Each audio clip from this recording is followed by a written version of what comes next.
The Mystery of the Missing Necklace, Chapter 8. The First Clue and a Plan.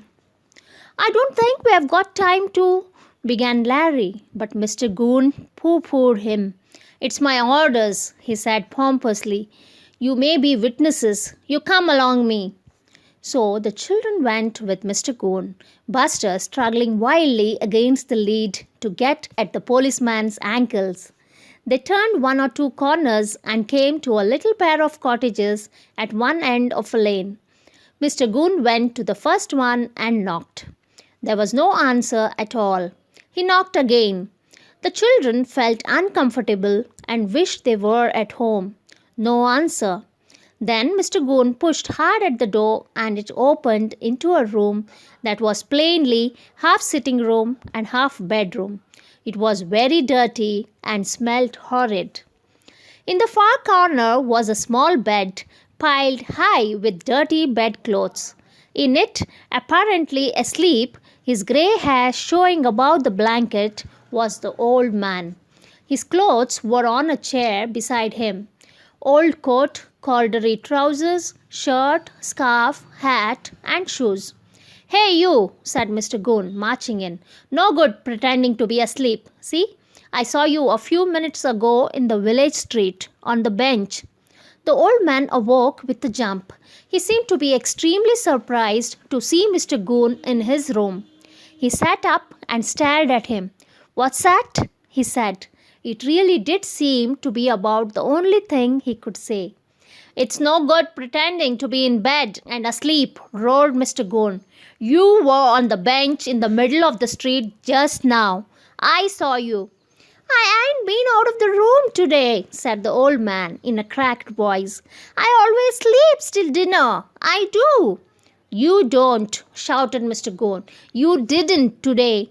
And I want to know what that fellow said to you when he came and sat beside you on the bench. Bets felt sorry for the old man. She hated it when Mr. Goon shouted so. The old fellow looked more and more puzzled. What's that? He said, going back to the word he loved. See these children here? Said Mr. Goon, beside himself with annoyance at the old man's stupidity. Well, they saw you there too. Speak up now, you kids. You saw him, didn't you? Well, said Larry, hesitating. Well, he really didn't know what to say. He knew quite well it hadn't been the old man on the bench. And yet, how could he say so without giving Fatty away? Pip saw his difficulty and rushed in with a few clever words. You see, Mr. Goon, it's difficult to say, isn't it? Because an old man in bed and an old man dressed don't look a bit the same. Well, look at his clothes then, said Mr. Goon, pointing to the clothes. Aren't those the very clothes he was dressed in? They might not be, said Pip. Sorry, Mr. Goon, but we can't help you in the matter. Larry thought it was about time to go, for Mr. Goon's face was turning a familiar purple. So he and the others hurriedly went back up the lane and made their way to Fatty's, longing to tell him all that had happened. They found Fatty in the woodshed at the bottom of his garden, trying to make himself a bit respectable. All his old man clothes were in a sack, ready for use again. He was just smoothing down his hair when the others poured in. I say, began Fatty, his eyes bright. That was a bit peculiar, wasn't it? I mean, that man being so surprised to see me and sitting down and saying things to me. I almost forgot I was deaf and shouldn't hear them. What did he say? Asked Pip. And Fatty told him. The others listened breathlessly. And then up comes Mr. Goon, spots this fellow and makes an awful to-do about adjusting his bike chain in order to have a good squint at the chap, said Larry. Looks suspicious to me. I mean, it looks as if Mr. Goon knew the fellow and wanted to know what he was up to. Is it a clue? Asked Bets eagerly. You and your clues, said Pip scornfully. Don't be silly, Bets. I don't think she is silly, said Fatty thoughtfully. I think it is a clue to something that's going on. Maybe even something to do with the mystery. You know that what the inspector said, that it is thought that Peter's Wood may be the mating place of the thief gang. the place where messages are passed on, perhaps from one member to another. And perhaps the old man is the fellow who takes the messages and passes them on, cried Daisy. Oh, Fatty, is he the chief burglar, do you think? Course not, said Fatty. Can you imagine a poor, feeble old thing like that doing anything violent? No, he's just a convenient message bearer, I should think. Nobody would ever suspect him sitting out there in the sun half asleep. It would be easy enough for anyone to go and whisper anything to him. But he's deaf, objected Daisy. So he is. Well, then, maybe they slip him messages, said Fatty. Golly, I feel we are on to something. Let's think, said Larry. We shall get somewhere. I feel if we think. They all thought. Bets was so excited that not a single sensible thought came into her head. It was Fatty, as usual, who came out with everything clear and simple. I've got it, he said. Probably Peterswood is the headquarters of the gang, for some reason or other. And when one member wants to get in touch with another, they don't communicate with each other directly, which would be dangerous, but send messages by that old fellow. And find out is, if I go and sit on that bench day in and day out, I've no doubt some of the members of the gang will come along and sit by me and deliver messages in some way, and you will learn who they are, and we can tell the inspector and he'll have them arrested, cried Bets in great excitement. Well, something like that, said Fatty. The thing is, the old man always sits there in the afternoon, and that's really when I ought to sit there, because it's then that any messages will come. But how can I sit there if he is there? That's why that man was so surprised this morning, said Daisy. He knew the old man never was there in the mornings, and yet it seemed as if he was this morning. He never guessed it was you. Your disguise must have been perfect. It must have been, said Fatty modestly. The thing is, can we possibly stop the old fellow from going there in the afternoons? If we could, I could sit on the bench and you could all sit in the sweet shop and watch. We can't drink lemonade for hours, said Bets. You could take it in turn, said Fatty.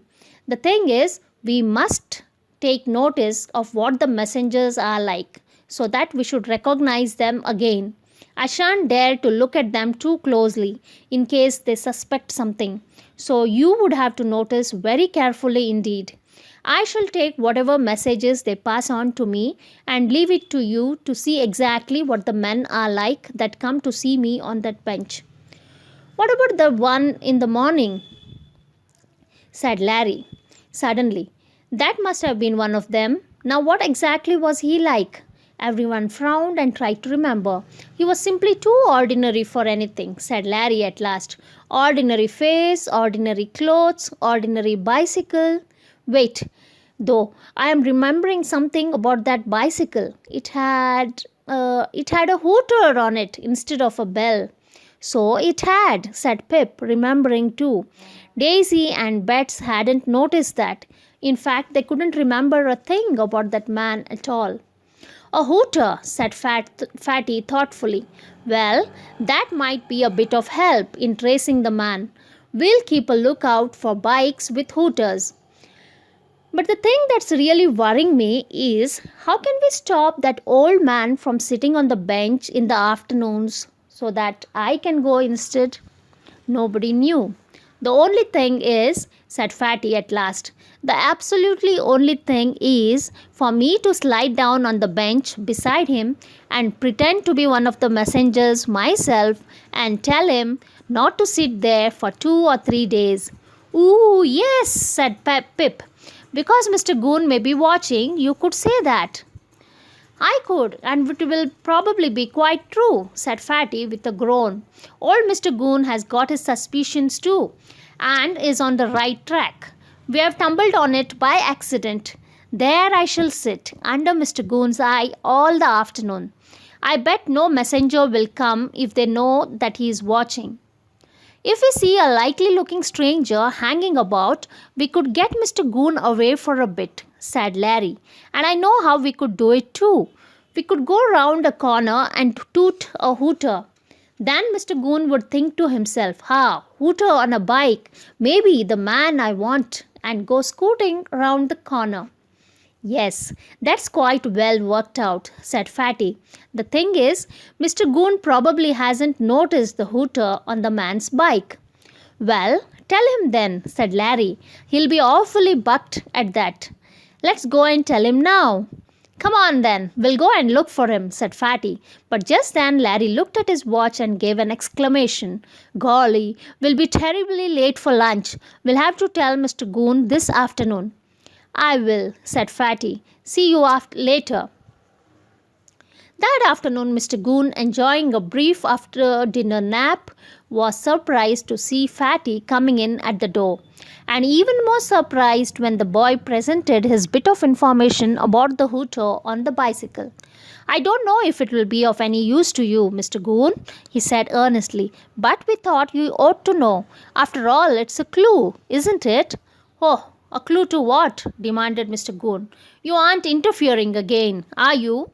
And anyway, I noticed that there hooter myself, and if I hear it tooting, I'll soon be after the cyclist.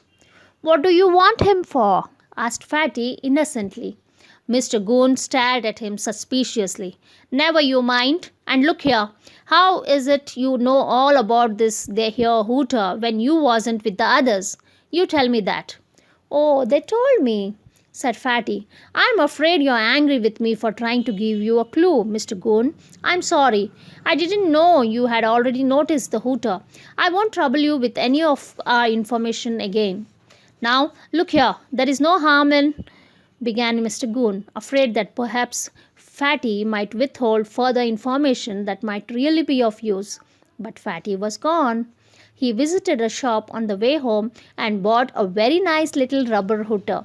Mr. Goon was going to hear it quite a lot.